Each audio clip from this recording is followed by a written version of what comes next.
Scottie, I know you guys have had wins already this season where you haven't shot the ball well and still figure out a way to get it done. But what is this one? I think it was, like 15, 16% from three.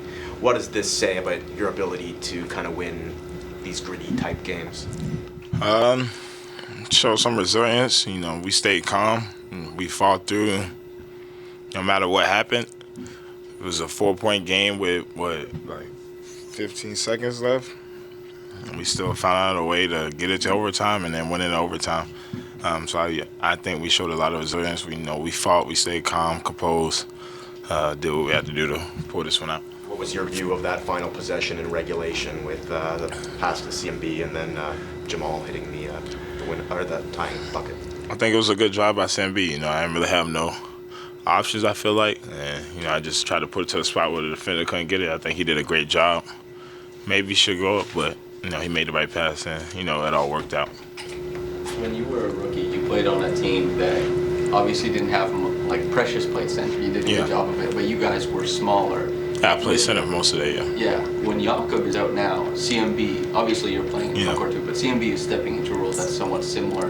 How do you find he's managing it?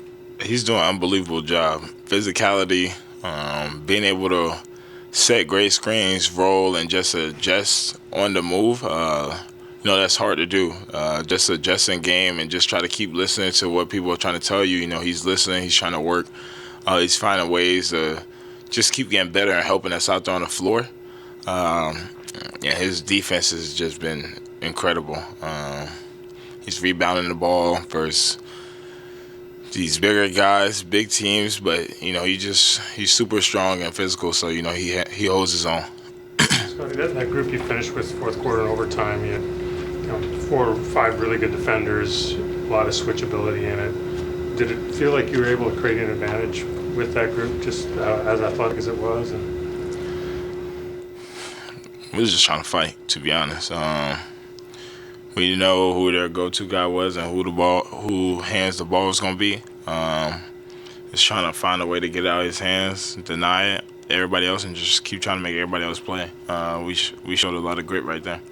Watching the game, toward the last 2 minutes of the fourth and then through overtime, it really felt like almost a duel between you and Maxey. As just watching it, did it feel like that? It's just coming down to who would score the most baskets between the two of you?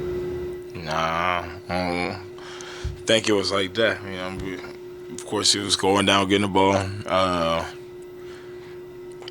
But, we were just trying to find ways to score the ball at that point. Coach was calling plays for me, and it was working. Darko was saying that you could write a book on how impressive you are at the end of the game when it comes to making plays on both ends of the floor. How great is it to have a coach that has that much confidence in you? I always talk about it. He's always going to fight for me, these guys. He's went in multiple press conferences and talked about me crazy. He sees the vision before anybody else sees it. So you gotta love him for that. A lot of people are kind of just seeing Elijah, at least at this level, now that he's getting this opportunity, but seeing him as much as you have in practice and over the summer. What have you learned about him over the last several months? Oh, I already knew about Elijah when he was at FAU. Crazy story. We was doing pickup runs versus their guys. We just, summer runs, you just have some random runs. But, I live in the Boca area. And they had their little squad going versus we had a couple pros out there.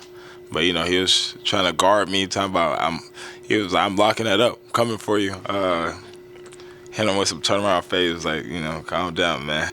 But he showed that dog. He showed grit, I already been seeing it.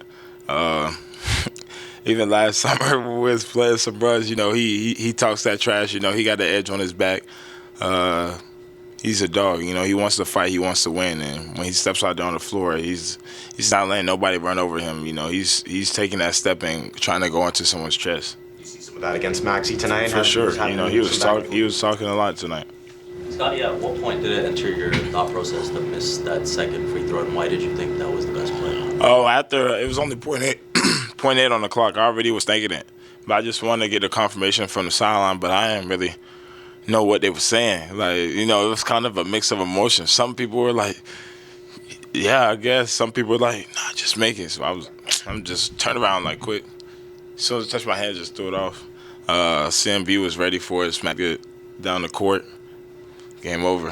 I don't know what they was doing on the clock. It should have been over, but yeah, it was a good decision. Does that factor into it at all? Just the night that CMB is having on the boards, knowing that he's there and maybe can get that tap and kill the time? CMB's amazing, man. He's amazing. Great rookie. Philly guards can kill people with speed. How do you feel your team did tonight, shutting them down? I know VJ had a pretty weak game. Weak game. How do you feel about the? Nah, he still creates a lot of pressure. His force, his aggressiveness, going to the paint, he still creates so much pressure.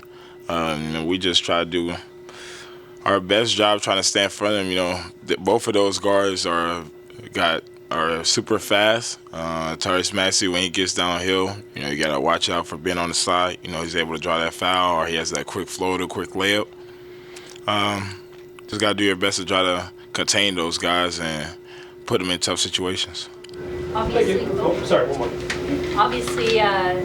the crowd was really into it tonight, especially as we got into overtime. For and at sure. the end, they were, chanting MVP as you were at the free throw line. Obviously you don't know any different because you've never played in another market, but how does it feel to have a fan base like this that's so unique as you're heading into, these tough games? Well, it's been 5 years. Just losing about 3 of those years. They were still loud up, cheering, going crazy for us, no matter what it was. Besides when we get beat by 30. But other than that, they were pretty loud, excited, cheering for us no matter what. They still show up to games, show love and support. We know how special this place is. I think everyone knows that. So, Toronto's super special.